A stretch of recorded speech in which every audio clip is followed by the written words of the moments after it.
Tim Walz wants to get rid of the Electoral College. So can he? Okay, let's dig in. Tim Walz, by the way, the vice presidential nominee, just in case you needed reminding. Tim Walz was on the West Coast on Tuesday, and he did a fundraiser with Gavin Newsom, the governor of California, at which Walz said this, and I'm quoting, "I think all of us know the Electoral College needs to go. We need a national popular vote." Now, just in case you thought that was accidental, Walz actually said it twice. He said it at another event earlier in the day. So, Tim Walz wants the Electoral College to go.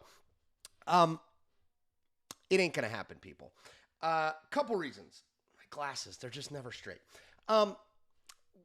Let's start with the campaign reasons. So, Kamala Harris's campaign was asked whether abolishing the Electoral College was an official campaign position, and they said no after Walz made his comments.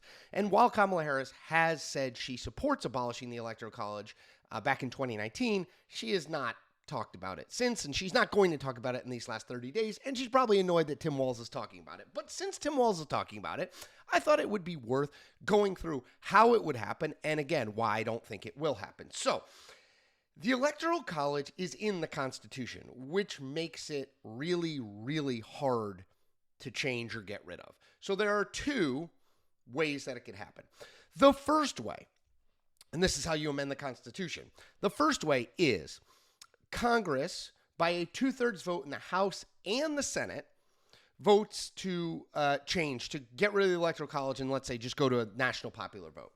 Then that measure would go to the 50 states where 3/4 of the state legislatures would have to approve it. Now, as you just heard, 2/3 and 3/4. Well, we don't do almost anything in this country with 2/3 or 3/4 because we can never get anything done politically, right? We can barely get a majority for anything. So that isn't going to happen because Republicans are not going to go along with that, right? If you think about it, 5 times ever, the winner of the popular vote did not get elected president because they lost the Electoral College. It happened 3 times in the 19th century. It happened 0 times in the 20th century. And in the 24 years of the 21st century, it's already happened twice, 2000 and 2016. And it could happen a third time because I think Kamala Harris is probably going to win the electoral popular vote, but could lose the Electoral College. Look, Republicans understand that they have an advantage here with the Electoral College electing the president that Democrats don't, because in a state like California or Illinois or New York, huge Democratic states, the power of the Electoral College minimizes the influence of those states and maximizes the influence of states like small states, population states like South Dakota, North Dakota, Wyoming, Idaho. These are all very Republican states. So Republicans know the Electoral College works in their advantage right now, and they're not going to be incentivized to change it unless and until that changes, and right now it isn't. So that's reason number one. No way you're getting 2/3 of Congress to vote for something, and even if you do, 3/4 of the state legislatures, Republicans control in the 20s, total control of more than 20 state legislatures, at least right now, they're not voting for it. Okay, option 2 on how you could change, get rid of the Electoral College. So in the Constitution, it also says that each state will be in charge of how it allocates its electors. Seeing that, a bunch of states and state legislatures have said, well, what if we just said we're going to allocate our votes on popular vote alone and go from there?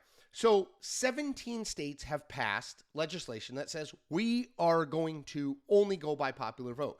If you add all those states up and the District of Columbia, you get 209 electoral votes. Now, the problem there is that 209 electoral votes still means that the person who got that would lose. So unless and until they can get to 270 states that add up to 270 electoral votes, where you can say, look, if you win these states, the popular vote goes to you, you get 270, you win. It's essentially a workaround, but it would just be the popular vote. But Republican states are not going to sign on to this because it is not in their interest to do so, right? Texas is not going to say, sure, let's just do that.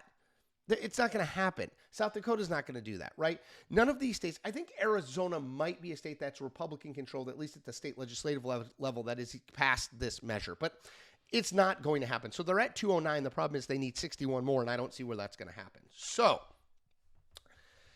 in the near term, I think it is very, very unlikely we get rid of the Electoral College. The hurdles to getting rid of it are quite high. Amending the Constitution, look, the founders, they wanted to make the bar for amending the Constitution high, and they did. 2/3 in Congress, 3/4 of state legislatures. It's just, unless you're talking about the right of women to vote, something like that, you're not going to get that sort of, it's not unanimity, but close to unanimity.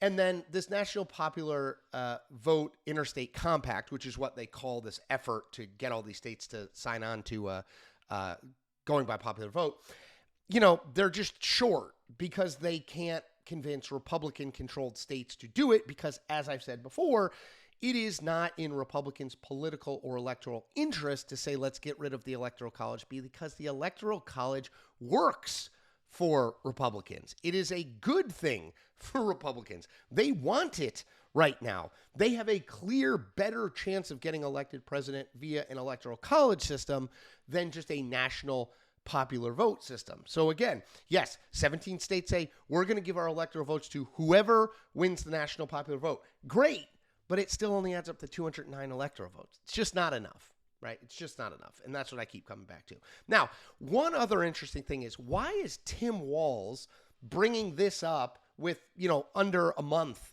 before the election?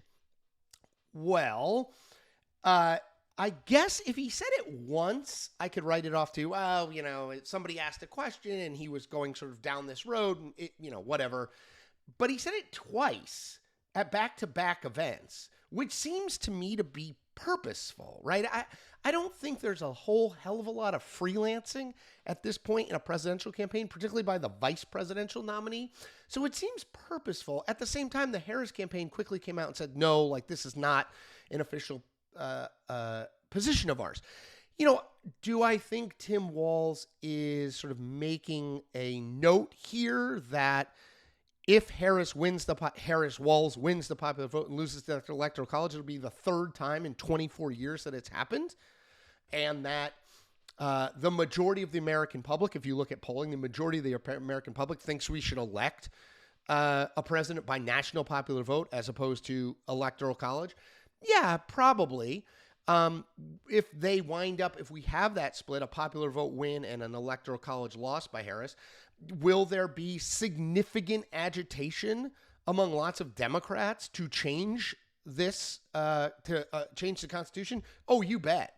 Because 3 out of the last 4 presidential elections will have been decided by someone who didn't win the president will be someone who didn't win the majority of votes of the country.